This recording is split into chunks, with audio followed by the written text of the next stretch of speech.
Welcome to this quick and easy TradingView tutorial. In this video, I'll show you how to customize your charts by changing the background and candlestick colors, enabling the ticker watermark, and using the drawing tools to mark up your charts like a pro. Whether you're a beginner or an experienced trader, mastering these basics will make your TradingView experience more efficient. Let's get started.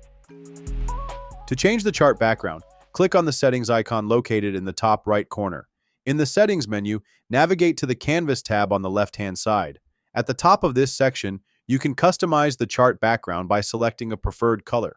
Additionally, you have the option to choose between a solid color background or a gradient effect for a more customized appearance.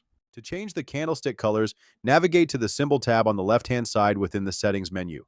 Here you can customize the color of the candle body, border, and wick to match your preferences.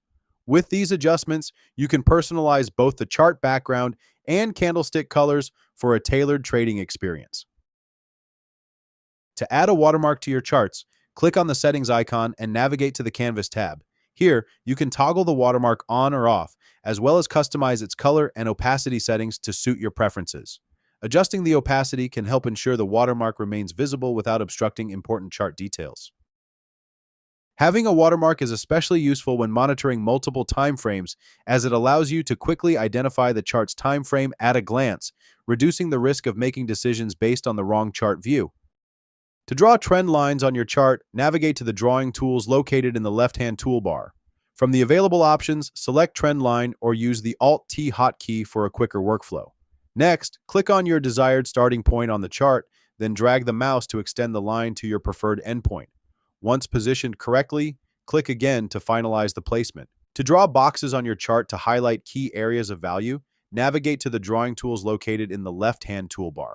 Select the rectangle or shape tool, then click on your desired starting point on the chart and drag to adjust the size. Once placed, you can further customize the shape by modifying its size, color, and text to align with your analysis. Using boxes effectively can help visualize support and resistance zones, consolidation areas, and breakout levels, making it easier to plan and execute trades with confidence. Trend lines are essential for identifying support and resistance levels, visualizing market trends, and refining entry and exit strategies. Mastering this tool can enhance your technical analysis and improve overall trading accuracy. That was simple, wasn't it? You're well on your way to mastering charting techniques. If you found this helpful, be sure to like and subscribe for more educational content. Thanks for watching, and I'll see you in the next one.